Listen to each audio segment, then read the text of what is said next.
Welcome to சித்தூஸ் clip Tamil. இன்றைக்கி வந்து நல்ல ஒரு சூப்பரான ரெசிபி தான். நான்வெஜ் சாப்பிட்றவங்க எல்லாருக்குமே இது பிடிக்கும். கோழி ஈரல் வறுவல் கிரேவின்னு வச்சுக்கலாம், அல்லது குழம்புன்னு வச்சுக்கலாம். சிம்பிளாக ஒரு 10 நிமிஷம் தான் ஆகும் செய்கிறதுக்கு.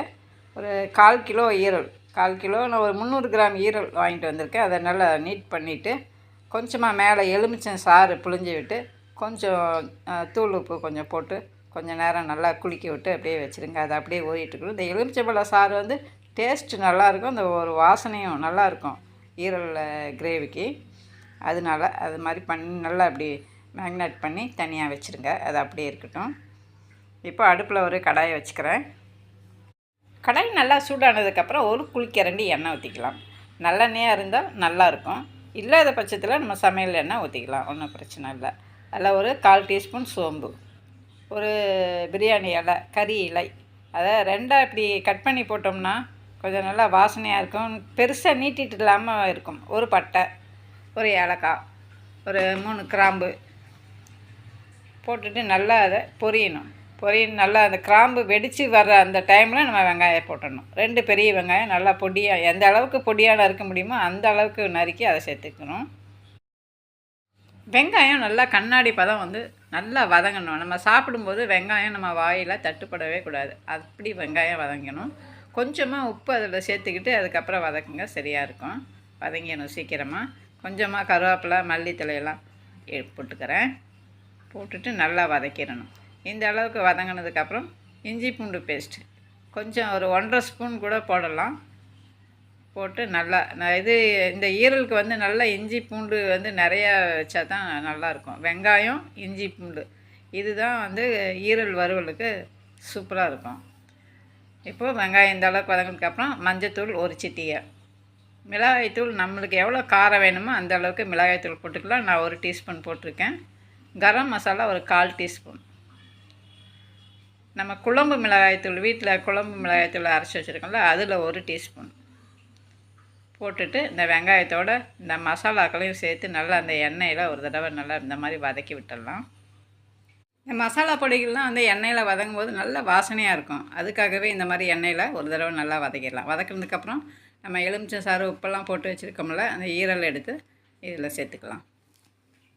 இப்போ இந்த மசாலாக்களோட இந்த ஈரலையும் சேர்த்து நல்லா வதக்கிடலாம். இப்போ டிஷ்ஷுக்கு தேவையான உப்பும் இதில் சேர்த்துக்கிறேன். சேர்த்துட்டு நல்லா அந்த மசாலாவோட நல்லா வதக்கிக்கணும். நீங்கள் ஒரு 2 நிமிஷமாவது இதை நல்லா வதக்குனிங்கன்னா ஈரல்லேருந்து லைட்டாக தண்ணி விட ஆரம்பிக்கும். இதில் நம்ம இன்னும் தண்ணியே சேர்க்காதனால அடி பிடிக்கிறதுக்கு நிறையா வாய்ப்பு இருக்குது. அடுப்பை கம்மியாக வச்சுக்கோங்க. இந்த மாதிரி வதங்கினதுக்கப்புறம் தக்காளி சேர்த்துக்கலாம். 2 சின்ன தக்காளி நல்லா பொடியாக நறுக்கி அதோட சேர்த்துக்குங்க. தக்காளி வந்து முழுசுமே அழியக்கூடாது, அதாவது தக்காளி சட்னி மாதிரி ஆகக்கூடாது. இந்த மாதிரி சேர்த்துக்கிட்டோம்னா இதில் ஒரு தனி டேஸ்ட் இருக்கும். ரொம்ப புளிப்பாயிரும் தக்காளி முழுசுமே அழிஞ்சதுன்னா. அதனால தான் இந்த டைமில் வந்து தக்காளி சேர்த்துக்கிறேன். இப்போ தக்காளி சேர்த்தோம்னா இன்னும் கொஞ்சம் தண்ணி கொஞ்சம் இதாக இருக்கும். இப்போ அடி பிடிக்காது. இப்போ இப்படியே நம்ம சாப்பிட்றதா இருந்தாலும் எடுத்துக்கலாம். இப்போ நான் இதில் தண்ணி 1 டம்ளர் சேர்த்துக்கிறேன். கொஞ்சம் தண்ணி சேர்த்து பண்ணுறதுனால கொஞ்சம் கிரேவி மாதிரி கிடச்சிதுன்னா நல்லா சுட சுட சோறு வடித்து அதில் ஊற்றி சாப்பிட்டோம்னா அட்டகாசமாக இருக்கும். அது இல்லாமல் இட்லி தோசைக்கும் நம்ம இதை போட்டு சாப்பிட்லாம், நல்லாயிருக்கும். கிரேவி மாதிரி வேணும்னா இந்த தண்ணி 1 டம்ளர் போதும். இன்னும் கொஞ்சம் குழம்பு மாதிரி வேணும் அப்படின்னா இன்னும் கூட 1 டம்ளர் தண்ணி சேர்த்துக்கலாம். இப்போது மேலே கொஞ்சமாக மல்லித்தழை தூவி விட்டு அதுக்கப்புறம் மூடி போட்டு ஒரு 5 நிமிஷம் நல்லா வேக வைக்கணும். இந்த மசாலா, கோழி ஈரல் எல்லாமே நல்லா சேர்ந்து வேகும். 5 நிமிஷம் கழித்து திறந்திங்கன்னா இப்படி இருக்கும்.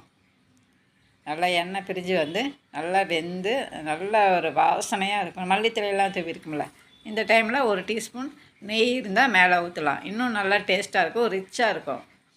இல்லைன்னாலும் பரவாயில்லை. இந்த ஈரல் கிரேவி இப்போ ரெடி ஆயிடுச்சு. இப்போ அடுப்புலேருந்து இறக்குறதுக்கு முன்னாடி ஒரு 3/4 டீஸ்பூன் மிளகுத்தூளை மேலாப்பில் அப்படியே போட்டு விட்டு ஒரு தடவை நல்லா கலந்து விட்டுட்டு கொஞ்சமாக கருவேப்பிலும் மேலே அப்படியே போட்டு விட்டு அதையும் கலந்து விட்டு இறக்கி பரிமாறலாம். மிளகுத்தூள் வந்து நீங்கள் எவ்வளோ ஈரல் எடுத்துக்கிறீங்களோ, 1/2 கிலோ ஈரல்னால் 1.5 டீஸ்பூன் 1 டீஸ்பூன் ஃபுல்லாக அந்த மாதிரி போட்டுக்கலாம். நான் வந்து 300 கிராம் ஈரலுக்கு தான் 3/4 டீஸ்பூன் போட்டேன். அது இல்லாமல் காரம் வந்து கம்மியாக தான் நான் போட்டிருக்கேன். தனி மிளகாய் தூளும் கம்மியாக தான் போட்டிருக்கேன். குழம்பு மிளகாய் தூளும் காரம் கம்மியாக தான் இருக்கும். அதனால நான் 3/4 டீஸ்பூன் மிளகுத்தூள் இதில் சேர்த்துக்கிட்டேன். நல்ல ஒரு சூப்பரான சுவையான ஈரல் மிளகு கிரேவி ரெடி ஆயிடுச்சு. ஈரல் மிளகு குழம்புன்னு கூட வச்சுக்கலாம். நீங்களும் இதை கண்டிப்பாக வீட்டில் ட்ரை பண்ணி பாருங்கள். பிடிச்சிருந்தால் லைக் கொடுத்து ஷேர் பண்ணுங்கள், சப்ஸ்கிரைப் பண்ணுங்கள், முக்கியமாக கமெண்ட் பண்ணுங்கள். மீண்டும் ஒரு வீடியோவில் சந்திக்கிறேன். பாய்.